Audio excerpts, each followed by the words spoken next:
Vous savez, il y a toujours des causes qui produisent des effets. Et donc les mêmes causes produisent les mêmes effets. Et jusque-là, j'ai malheureusement le sentiment que l'opposition congolaise, ou la grande partie de l'opposition congolaise, se bat toujours pour les postes, se bat toujours pour avoir une place à la mangeoire. Oui, Monique, la loi qui m'a bien aidé. Akoka kolimbisanga ko tozaba na mboka eloko moko to koluka yaka ke bolamu ya mboka na biso. Laissons quelqu'un d'autre agir, laissons quelqu'un d'autre venir au pouvoir, évitons, refusons ceux qui n'ont pas insultons nos frères qui sont restés dans les universités, qui sont étudiants, payent des minervales de $800 pendant que leurs parents touchent $80.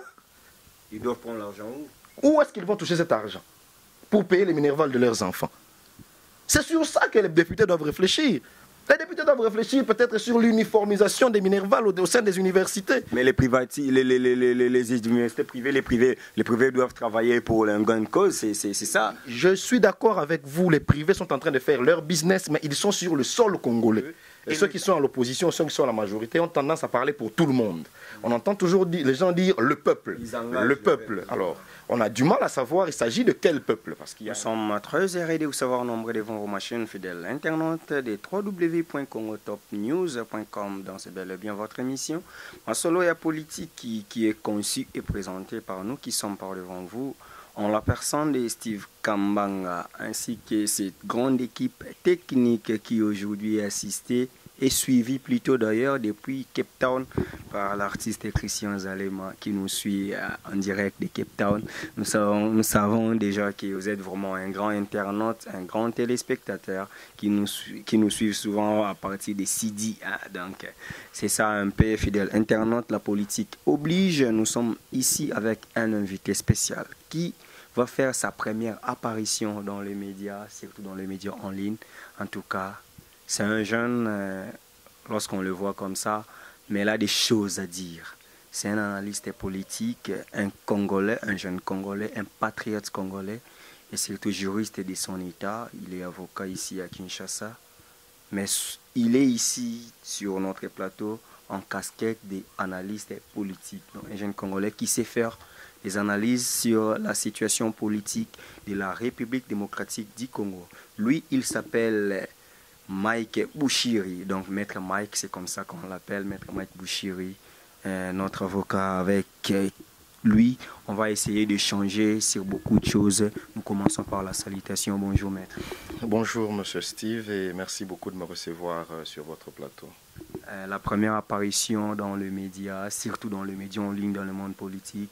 Quel plaisir d'être aujourd'hui ici sur ces plateaux. Il faut dire qu'à un certain moment, nous nous sommes rendus compte qu'il fallait que nous puissions aussi intervenir dans le jeu politique congolais parce que la jeunesse est en train petit à petit de se faire distraire une fois de plus. Or, l'heure est grave. Et donc, nous devons faire un effort pour réveiller la conscience de chacun de Congolais là où il se trouve, afin que les choses puissent bien se faire, car l'histoire va nous juger un jour. C'est pourquoi nous sommes là et donc nous sommes très heureux de pouvoir apporter notre petite pierre à l'édifice de la démocratie congolaise. N'est-ce pas un souci de se faire connaître pour se faire élire demain? C'est toujours cette jeunesse que vous venez de dire tantôt, que les manipuler. N'est-ce pas que cette jeunesse que vous voulez aussi manipuler à travers de belles paroles dans les médias? Monsieur Steve, j'aimerais d'abord dire officiellement à tous ceux qui vont me suivre au travers les médias que je ne suis pas candidat et que je ne compte pas l'être pour le moment. Ce que je veux faire pour l'instant, c'est réveiller la conscience des jeunes Congolais afin que l'avenir de notre beau pays puisse être merveilleux comme l'a promis Lumumba. On va essayer d'être bilingue. Je ne sais pas si Maître aura des difficultés de s'exprimer en lingala, mais analysons déjà. Vous êtes avocat, déjà un avocat et obligatoirement juriste. Ça, je reviens dans le cours de la logique. Donc, tout juriste, tout avocat est juriste, mais tout juriste n'est pas avocat. Donc, avocat et juriste de formation, vous maîtrisez au moins la Constitution, même si vous êtes de droit privé, si je ne m'abuse pas. Mais au moins la Constitution, déjà, on prend les droits constitutionnels en jeu 1. La marche pacifique prévue par l'opposition politique de juin 26 est-elle constitutionnelle ou pas? Il faut dire que la Constitution congolaise consacre la liberté d'expression. Et le concept même marche pacifique est un concept qui entre en réalité dans l'exercice de notre droit à la parole, de notre prise de position. Donc j'ose croire que les marches pacifiques telles qu'organisées sont bel et bien constitutionnelles, mais bon, il faut le dire, hein, peut-être sur le plan du papier, on dit marche pacifique, mais nous aurons peut-être le temps d'y réfléchir. Notons aussi qu'il y a une loi organique qui est plus spécifique, qui donne plus de modalités sur l'organisation de ces marches. Et j'ose croire que c'est même là, Bissika Oyopena, Maman Alikambu et Zali. Ici, comme Maman Alikambu et Zali, on parle des régimes d'information. On doit informer l'autorité urbaine, l'autorité municipale.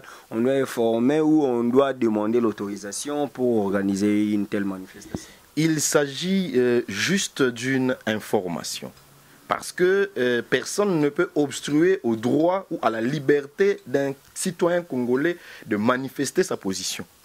Donc on informe les autorités. Certes, autorité wana soki ba informer bango bazali bongo na ndikisa ya ko kotala soki lolenge boko sala la marche wana et ko déranger ba population mosusu te parce que liberté o yayo oza nango ya ko sala marche et zo empêcher liberté na ngai te ya ko kende musala.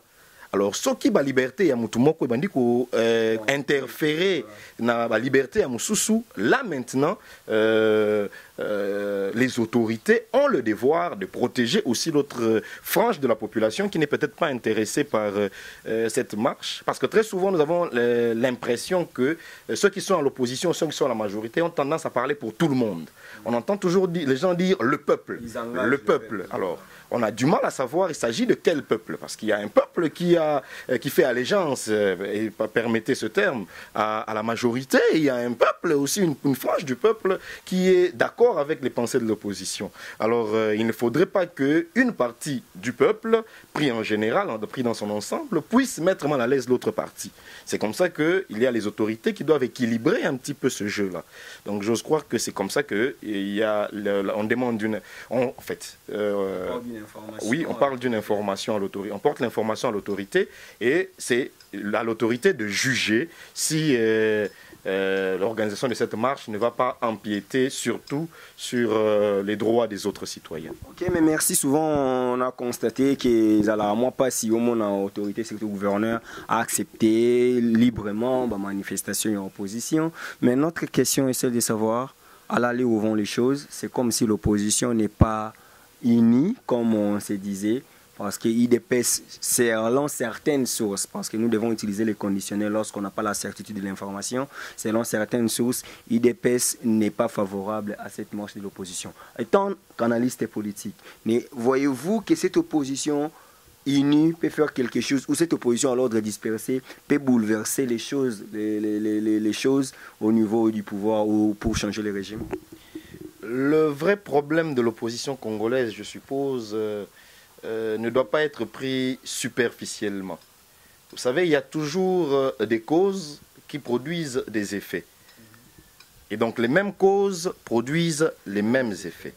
Et jusque-là, j'ai malheureusement le sentiment que l'opposition congolaise, ou la grande partie de l'opposition congolaise, se bat toujours pour les postes, se bat toujours pour avoir une place à la mangeoire. Ce n'est donc pas le souci du peuple congolais qui motive les actions de l'opposition. C'est comme ça que nous voyons que l'opposition va toujours en ordre dispersé et accuse les autres malheureusement après de tricherie. Or, j'ose croire qu'il faudrait commencer par bien se ranger avant d'aller vers une bataille afin de pouvoir ensuite peut-être faire des analyses complémentaires ou supplémentaires sur la tenue des élections ou de quoi que ce soit d'autre. Donc, je fustige ici déjà les ambitions personnelles ou égoïstes de certains leaders de l'opposition qui malheureusement met toute la population congolaise très mal à l'aise. Alors, mais pour la marche de ce vendredi 26 prévu, quelle lecture faites-vous quel message au peuple congolais, surtout de la diaspora? Je disais ici que la marche est un droit. Mais déjà, nous avons l'impression que sur les réseaux sociaux, il circule Maman batte la mona nonandaku, Maman salaboye, kokende musalate et consort. Oh, soki tozongi ne bandelendenge na lobaki na lobi ke ba liberté ya moko et kanga liberté ya muninga mususu te. Donc ceux qui veulent marcher, déjà, je m'interroge sur le fait que cette marche a été organisée la veille de la marche ou du rassemblement du FCC qui va se tenir, je crois, au stade Tata Raphaël, sans vouloir faire la publicité de cette organisation. Mais pourquoi cette marche-là doit venir juste un jour avant la manifestation du FCC? C'est juste une interrogation comme ça. Mais j'ose croire que l'opposition a le droit d'organiser une marche le vendredi parce que nous sommes au Congo et nous sommes tous Congolais. Mais simplement, j'aimerais cerner en fait les vrais motifs de cette marche. C'est boycotter, refuser la machine à voter et chercher qu'il y ait des élections libres et transparentes en RDC, qui est l'alternance alternative. Vous savez, à lire les signes du temps, on a comme l'impression que dans ces pays, il n'y a que l'opposition qui refuse justement l'alternance. Parce que l'alternance, la vraie, ne peut venir que des élections. Mais des élections organisées sérieusement? Oui.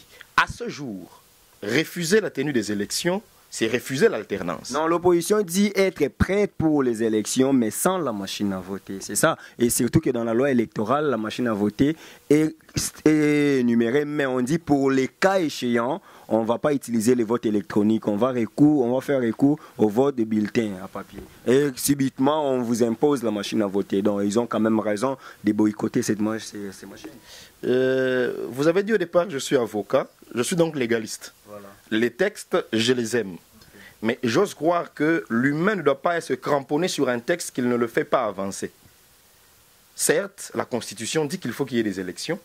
Mais si la structure, d'ailleurs, rappelons ici aux Congolais que dans cette structure, il y a l'opposition, il y a la société civile, il y a la majorité. Vous savez de quelle structure je suis en train de parler?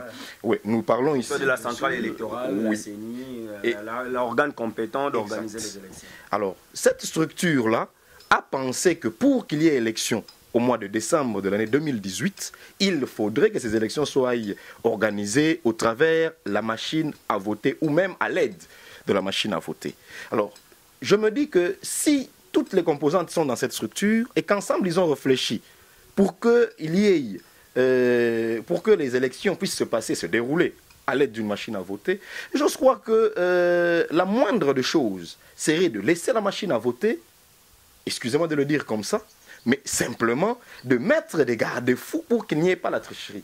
Parce que la grande Steve, ce n'est pas les méthodes, mais c'est plutôt la tricherie qui met tout le monde mal à l'aise. Et dans ce pays, en 2006, M. Jean-Pierre Bemba et l'actuel président, M. Joseph Kabila Kabange, étaient en porte-à-faux à cause de la tricherie. En 2011, le leader Maximo, paix à son âme, a dû même prêter serment, entre guillemets, dans des conditions que tout le monde connaissons. Il ne faudrait pas qu'on revienne sur ça à la télévision. Alors, c'est-à-dire que le concept même de tricherie aux élections n'est pas un concept introduit par la machine à voter.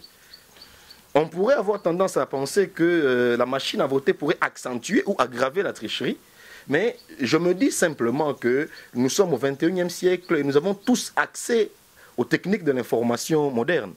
Donc, la maîtrise de la machine à voter, je ne pense pas qu'elle soit une maîtrise spécifique du FCC ou de la majorité. Mais monsieur Mike, revenons aussi pour réfléchir là-dessus.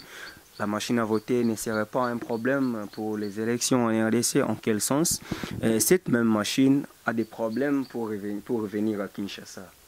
Nous sommes déjà à la fin du mois d'octobre et selon M. Nanga, le président de la centrale électorale, le dernier lot de la machine, donc sur 106 millions de machines commandées, il fallait 106 000 plutôt, il n'y avait que 12 000 et le reste doit venir plutôt avant la fin de ce mois.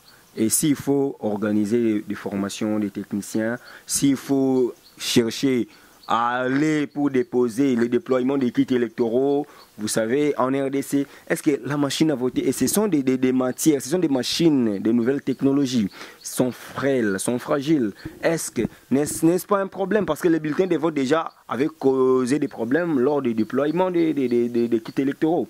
Et avec la machine, ne voyez-vous pas que c'est aussi créer un problème sur un problème qui existait déjà? Monsieur Steve, votre réflexion est, je ne sais pas s'il faut dire scientifique ou légitime, mais il faut se dire une chose. Aujourd'hui, je regarde le peuple congolais en face et je leur dis, laissons la majorité aller jusqu'au pied du mur. Laissons Nanga aller jusqu'au bout de ses limites. Nanga nous a promis des élections le 23 décembre avec la machine à voter. Nous attendons que M. Nanga nous organise des élections dans ce pays avec sa machine à voter le 23 décembre. Je regarde cette caméra, je parle aux Congolais, je parle à M. Nanga s'il pourra me suivre. M. Nanga, nous, jeunes Congolais, attendons les élections le 23 décembre avec ou sans la machine à voter. Nous irons aux urnes, nous allons voter pour les candidats que nous aurons choisis, mais malheureusement, il y a un mais. Monsieur Nanga, si les élections ne se tiennent pas le 23 décembre, vous aurez la responsabilité de l'histoire sur vos épaules. Vous avez appris l'histoire politique du Congo, je crois, en deuxième graduat des droits. On fait allusion à tous ceux qui ont marqué l'histoire politique en bien ou en mal. Et aujourd'hui, au stade où nous sommes, vous responsabilisez M. Nanga au cas où il n'y aura pas l'organisation des élections. Et si le but est qu'il faut qu'il y ait une prolongation même de 6 mois au Parlement, qu'allez-vous faire à ce stade? Je dis et je répète que Nanga est seul face à ses responsabilités. Je ne veux pas parler de l'opposition ni de la majorité ici. Je dis Nanga a la responsabilité de l'organisation des élections dans ce pays, lui et tous ses collaborateurs. Ils ont promis, ils ont eux-mêmes élaboré le calendrier. J'ose croire qu'on n'a pas ramassé des gens dans la rue. Il s'agit des experts. Nous n'allons pas tâtonner comme on le fait dans les réseaux sociaux, vu le calcul du temps, vu le calcul de ceci. Nous n'allons pas entrer dans ce débat-là. Moi, je préfère que Nanga soit face à ses responsabilités le 23 décembre. S'il n'organise pas les élections, je me demande bien ce qu'il dira aux Congolais. Et je n'aimerais pas ici entrer dans une incitation, une quelconque violence. Mais je sais que les Congolais, la jeunesse congolaise est responsable de ces actes et qu'elle agira conséquemment par rapport à tout comportement qui tente de nous empêcher d'obtenir l'alternance politique dans ce pays, parce qu'il y a des choses qui doivent changer et le changement de ces choses passe par le changement des personnes qui nous gèrent. Nous profitons de poser cette question parce que nous avons reçu sur ce plateau un juriste qui est un légaliste, M. Joseph Kabila, président de la République. Il est couvert de la loi, en fait, comment dirais-je, l'accord de la Saint-Sylvestre qui lui avait donné 1 année, 6 mois renouvelables au cas où il n'y aura pas les élections. Mais au cas où on arriverait le 31 décembre sans qu'il y ait organisation des élections, que deviendra M. Joseph Kabila? Sincèrement, je n'ai jamais été d'accord avec, personnellement, je n'ai jamais été d'accord avec les accords, que ce soit le 31 décembre, que ce soit la cité de l'OUA, parce qu'en réalité, c'est contre les games. Je plains encore toute l'opposition qui a participé à ces assises. Je plains encore même ceux qui ont accouché même de l'idée de ces concertations, de ces dialogues et j'en passe. C'était pour éviter les chaos qui étaient prévus au mois de décembre 2016. Vous savez, le chaos, on peut tenter de l'éviter, mais il y a un moment où il arrivera forcément. Je crois qu'il ne faut pas fournir des efforts pour éviter les chaos dans l'illégalité. S'il faut éviter le chaos, c'est dans la légalité. C'est comme ça que j'insiste sur le besoin de l'organisation des élections. Qu'on organise des élections. Cette histoire de vouloir transition sans Kabila, ceci sans cela, celui-là sans cela, c'est dans le souci d'aller à la mangeoire. Les gens veulent devenir Premier ministre. Nous avons un M. Tshibala Premier ministre. Je ne sais pas, depuis qu'il est là, depuis qu'il est Premier ministre, je n'ai pas vu une action signée Tshibala. Que ce soit administrativement, que ce soit sur le terrain, que ce soit politiquement, c'est-à-dire, je ne sais pas si M. Tshibala me suivra, qu'il me dise, au moins à moi-même, je prends mes responsabilités. Qu'est-ce qu'il est en train de faire pour le peuple? Il est en train de construire. Et excusez-moi, je vais, comment je dirais, évoluer un peu dans mes idées. Je suis en train de me poser la question sérieusement. Est-ce que c'est l'UDPS qui est une mauvaise école ou c'est tous les étudiants de l'UDPS qui sont des mauvais étudiants?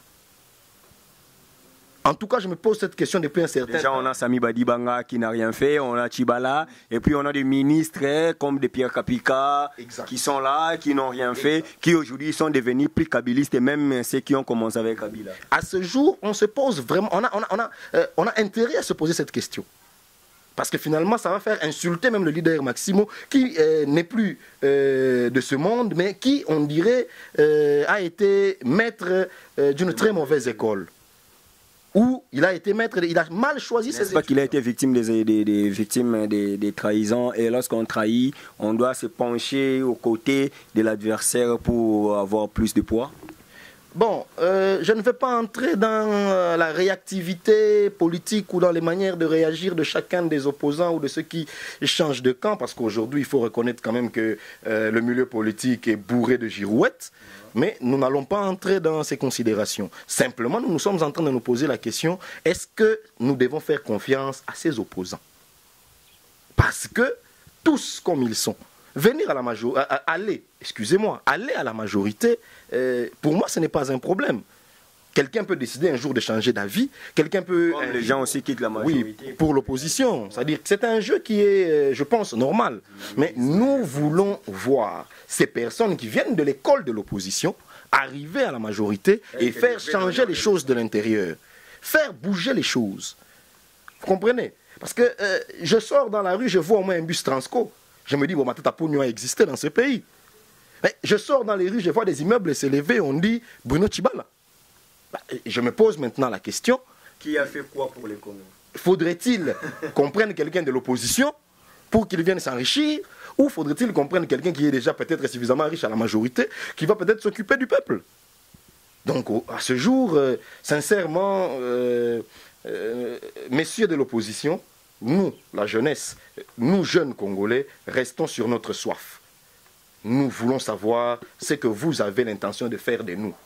Est-ce que vous pensez que nous devons être, je ne sais pas, les chevaux sur lesquels vous devez monter pour gagner vos batailles? Est-ce que vous pensez que nous devons être ceux qui doivent vous porter vers les sommets de ce pays et rester, nous autres, dans la situation de misère, dans la souffrance dans laquelle nous sommes?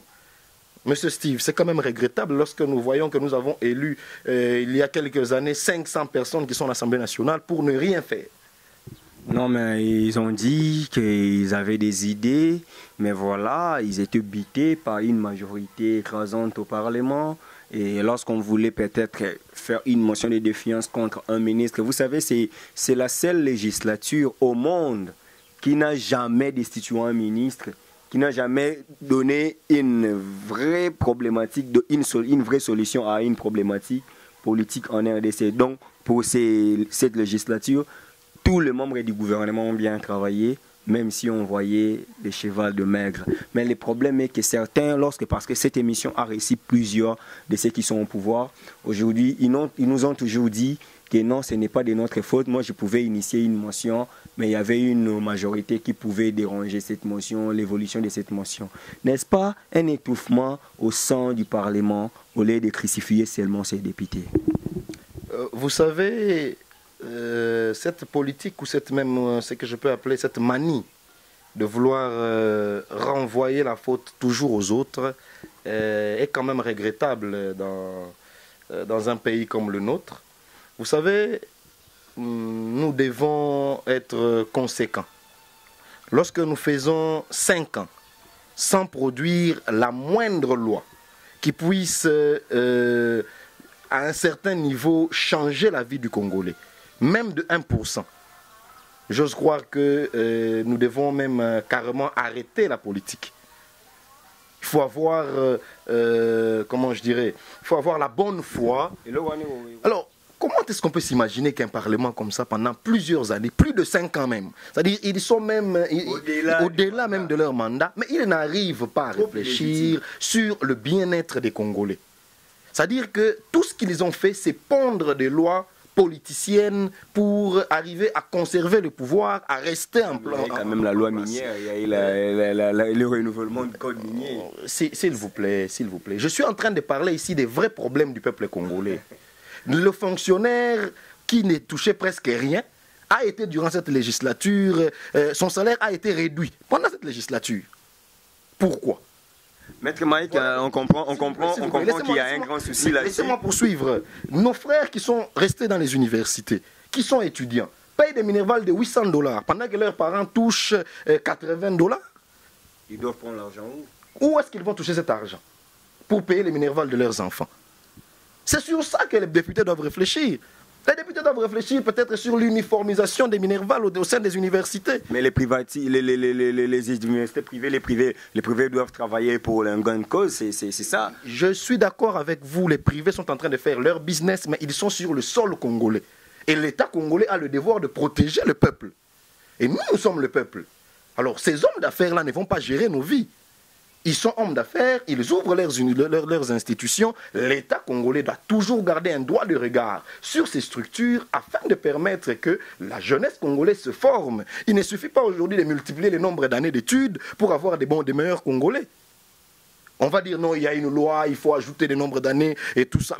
Est-ce que ça 6 ans à l'école primaire. 7 ans, est-ce que ça peut aider les Congolais? En quoi ça peut aider les Congolais? Mais 8 ans à l'école primaire peut aider. En quoi? Pour qu'il y ait un bon cycle d'orientation. Il faudrait au lieu d'y aller plutôt réfléchir. Vous savez que le système de l'enseignement congolais, déjà c'est un mauvais système qui ne permet pas à un élève de bien réfléchir, qui ne permet pas aux inventions. N'est-ce pas que le système est mauvais? On pouvait quand même rajeunir, réformer le système éducatif congolais. Ça aussi, c'est une innovation. Merci beaucoup. Je me refuse de dire que le système congolais est mauvais. Le système congolais a formé des grands hommes. Je cite même d'ailleurs ici des hommes comme le docteur Mukwege qui sont prix Nobel aujourd'hui. Voilà. C'est-à-dire que ce n'est pas un système qu'il faut jeter dans les rues. Qui sont prix Nobel étaient contestés pour dire que ce n'est pas une sanctification. Je ne vais pas entrer dans le débat des qualités des prix Nobel, mais je fais confiance à ceux qui décernent ce prix. Je serai fier un jour d'être prix Nobel. Okay. Et je sais que même ceux qui contestent les prix Nobel aujourd'hui, le jour où ils le seront, je pense qu'ils vont nous casser les oreilles. Donc n'entrons pas dans les débats des prix Nobel. Je dis que le système éducatif congolais a des problèmes. Il a des difficultés. Et ces difficultés sont nées de la léthargie des gouvernements qui ont géré ces pays. Les gens sont entrés dans la distraction. Alors je dis encore ici que ce n'est pas en ajoutant les nombres d'années d'études qu'on va perfectionner ou qu'on va rendre meilleur, qu'on va améliorer. Il faut que l'on réfléchisse sur la matière que l'on donne à ses élèves, qu'on réfléchisse sur la qualité des professeurs que l'on offre à notre jeunesse. C'est sur ces choses qu'on doit réfléchir, qu'on réfléchisse sur comment combattre la corruption même morale au sein de ces institutions. Les points sexuellement transmissibles. Justement. Je peux réfléchir sur toutes ces choses. Alors, au lieu d'aller dans un parlement, on dit non, on ajoute le nombre d'années d'études. On va ici, pendant que tout le monde essaie de réduire les années d'études parce qu'on a besoin de quelqu'un de 20 ans dans une entreprise pour mieux produire. On ne veut pas quelqu'un de 30 ans. Pendant qu'une carrière va jusqu'à 60 quelque chose, vous utilisez 30 ans de la vie d'un individu aux études. Mais quand est-ce qu'il va produire pour le pays? Il doit donner des enfants 40 ans. Vous voyez que pendant que l'espérance de vie même dans notre pays est de 45 ans, vous comprenez que vous êtes en train de mettre les gens dans une mauvaise situation. Évitons de rallonger les études des Congolais. Maître Mike, on comprend qu'il y a un grand souci là-dessus, mais faute de temps, déjà Yannick Guillaume me signale que nous tendons déjà vers la chute de cette émission.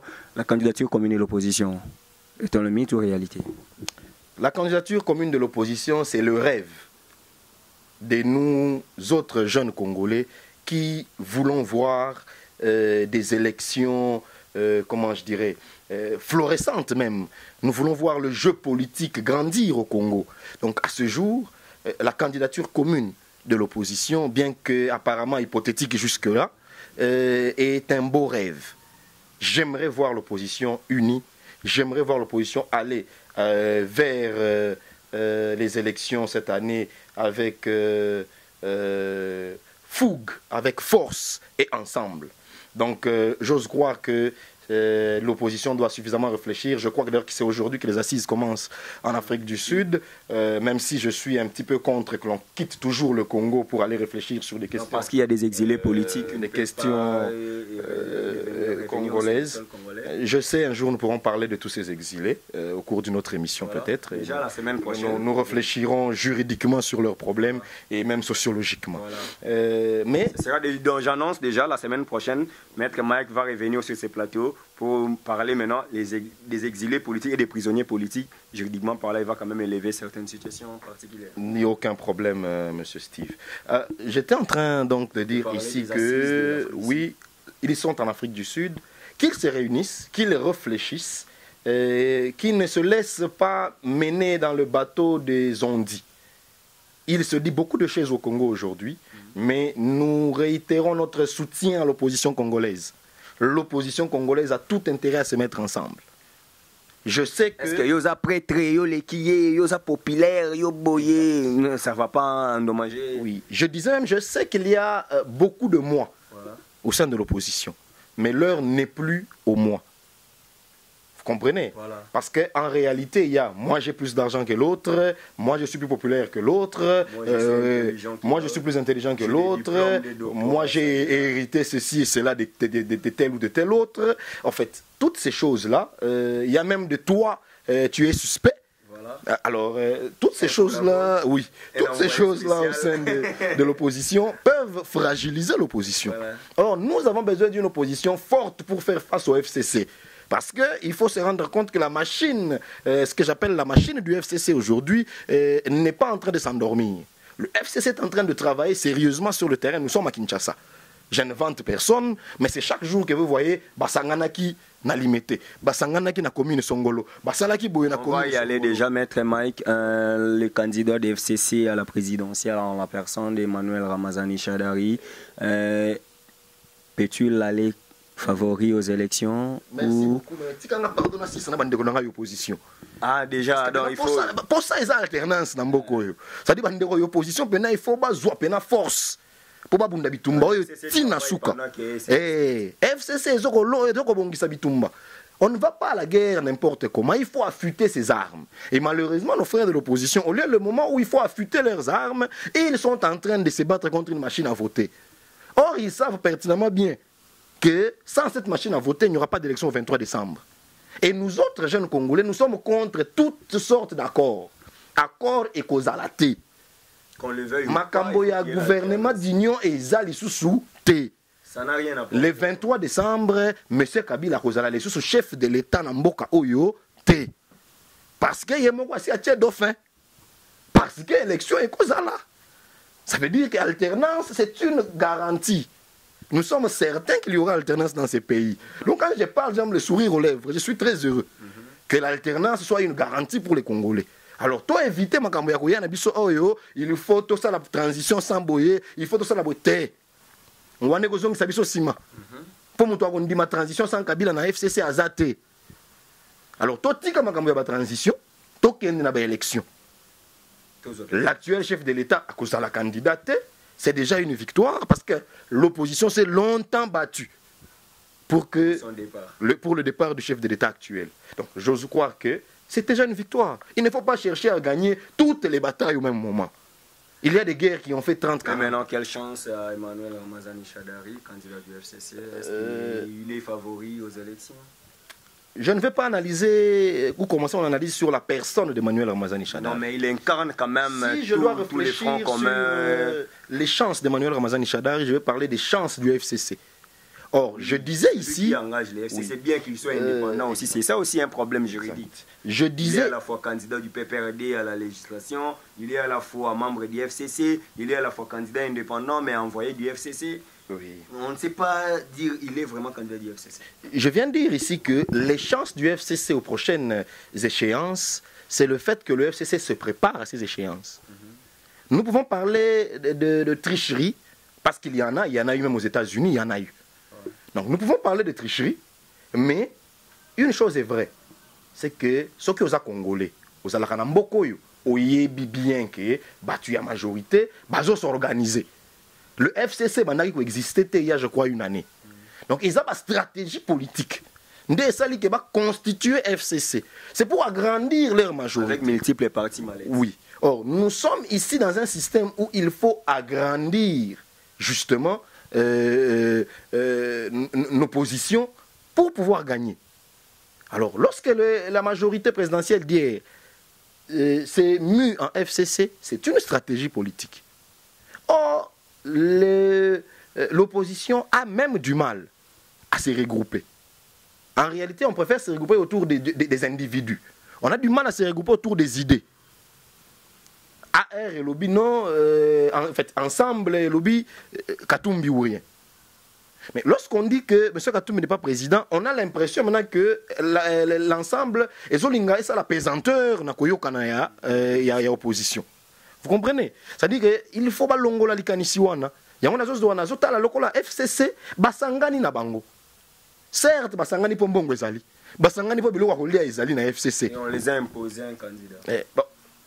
Imposer candidat, mais un candidat qui lui-même ne savait pas qu'il pouvait être président de la République. Il y a un lobby que M. Kabila Kabange, président de la République, a tia dauphin. Donc j'ose croire que pour dauphin au sein de la structure na bango, ezalaki un droit libre. Donc azalaki en liberté à kopona moto oyo ya lingaki. Na yango ya ponaki na ye Emmanuel Ramazani Shadari. To moni pe que Monsieur Ramazani Shadari na ba calendrier na ye to na vie na ye koyekola ayekola azali na CV asala misala na ba structure ebele akoma kutu na ba vice gouverneur na ba province. C'est pour dire que azali c'est-à-dire tobima na ba bala biso na ba électeur.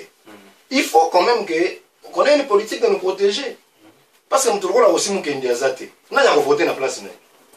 Ceux qui ont voté, nous avons voté azate. Donc nous devons organiser bien sûr des marches pour revendiquer des choses, mais il ne faut pas qu'on ait des intentions ou bien des agendas cachés derrière ma marche ouana. Parce que le peuple congolais va s'abantabater. J'insiste sur le fait qu'il ne faut pas s'organiser ou avoir l'habitude de faire mourir les Congolais pour des intérêts égoïstes. Vous savez, quelqu'un me disait, les uns mangent, les autres regardent. Les uns mangent, les autres regardent. Les uns mangent, les autres regardent. C'est comme ça que naissent les révolutions. On n'a pas besoin de venir dire à quelqu'un, révolte-toi. Le simple fait qu'il regarde l'autre manger, lui dort affamé, il regarde l'autre manger, il dort affamé, un jour il se dit, je vais manger avec lui dans son plat. C'est comme ça que les révolutions naissent. On n'a pas besoin de quelqu'un qui sort de chez lui, qui dit, venez organiser une marche, qui jette des tracts en route pour que les gens se soulèvent. Non. Quand le moment de la révolution viendra, la majorité au pouvoir sera surprise. On ne va pas les prévenir que nous allons nous révolter vendredi. Non. Maître Mike, en conclusion, on signale que nous sommes vraiment arrivés à la fin de cette émission. Conclusion, un message vraiment, il y a un patriote congolais, aux Congolais qui te suit, et surtout partout dans le monde. Souhait à Bisso, ma jeune Congolais, à travers yo, les amis, pour nous moquer qui Bana Congo, Bana Mboka, na bino nyonso na mikili ya papaya, bokolanda biso. Isengena yebisa bino eloko moko. Na bandina bato baza na mikili ya bapaya. Certes, bolandaka ba émission ebele, bato balobaka makambo pe ebele. Mais na koyebisa bino que souci ya bana mboka na minute oyo eza très simple. Bakoka koliaka. Balataka bilamba pe lokola bato nyonso. Bana bakendaka bakelasi na bango. Bazwa kimia na este bandeko bakokufa mikolo nyonso. Donc ba souci eza makambo ya mike. Nde oyo eza na kati ya mitema ya bakongoli. Batika pe kotungisa bino na mikili ya poto. Ba 50 € botindaka to boite ezali mbongo mais ekosalela bato nini. Otindi 50 € lelo 100 € Olemino. Hôpital lelo soko koti kaka na hôpital ya lokuta kutu excusez-moi entre guillemets ba ya lokuta na point ya balabala. Pour ça les avec examen 30 €, 40 €. Facture ordonnance soki ebimi. C'est-à-dire que la situation du Congolais est telle qu'on ne peut pas survivre avec l'argent que nous avons payé. Et c'est ce que nous avons sala kamusala nae, a gagné kambongo nae malamu, a tiens bongo na ma poche nae, na ma benga nae, a koka kosala makambu, ko tenir foyer nae, ko tenir vie nae. Même si vous êtes à l'étranger, ne vous laissez pas mener en bateau par des gens parce qu'ils sont de l'opposition, parce qu'ils sont de la majorité. Battez-vous pour le bien-être de vos frères qui sont restés au pays. Banamboka. Oyo biso na bino to kolala kanzala. Oyo bino boyebi ma ya lobo. To liaka yango uti université comme auditoire. O lieli panama ya lobo. Bino na zoyebi sabino boye. Bakosa biso lisusu te. Élection ezali lipate. Élection ezali fufute. Kasi élection eko permettre biso makanisi ya sika eya. To vivre longtemps na makanisi oyo ya ndeko na biso Joseph Kabila Kabange président de la République na nkolo ya lelo. Akanisi, il a réfléchi à Sali ou à Kogaï Kosala. Toute la bonne foi qu'il avait, nous reconnaissons. Mais à ce stade, nous disons merci, Excellence. Nous préférons qu'il y ait quelqu'un d'autre qui va aussi développer une nouvelle intelligence, une nouvelle énergie. Nous avons besoin que l'on apporte de l'eau au moulin du FCC, de la majorité ou même du Congo. Et c'est avec ce changement-là. Donc, moi, Namboka, Ngai na Sengio. Soko yokelaka muninga ndeko na yo yokela ngai tokende na élection. Pour nani na lobi tokende na élection parce que le changement vient petit à petit. Dans ces pays, il y a eu des pouvoirs qui sont arrivés par des coups d'État. Il y a eu des pouvoirs qui sont venus après la mort des leaders comme M. Laurent Désiré Kabila. Il y a eu des élections. Ça veut dire que ne nous pressons pas. Tozali pressé à tamouke te. Acceptons ce qu'aujourd'hui la vie nous offre. La vie nous offre des élections avec une assurance, le départ du chef de l'État, M. Kabila Kabange. L'arrivée d'un nouveau Congolais à la tête du pays. Pour moi, j'ose croire que c'est quelque chose de signifiant. Laissons quelqu'un d'autre agir, laissons quelqu'un d'autre venir au pouvoir, évitons, refusons. Insultons, mais disons non à tout celui qui vient nous dire qu'il faut une transition. En tout cas, la base qui n'a pas bien monté. Mais oui, Moni qui n'a pas bien naé. Akoka kolimbisanga ko tozaba na mboka eloko moko to koluka yaka ke bolamu ya mboka na biso. Donc ce qui to kolobaka boye parfois peut-être moi kanda ezokota moi nini. Donc sengeli to limbisanaka parce que tozana mabena mutu mon côté. En tout cas, je ne veux pas chercher quelqu'un personnellement pour nous banaï mabé. Mais ceux qui vont contacter ngai nengolobi kofinga koloba mabé to malamu, je préfère que elle est au travers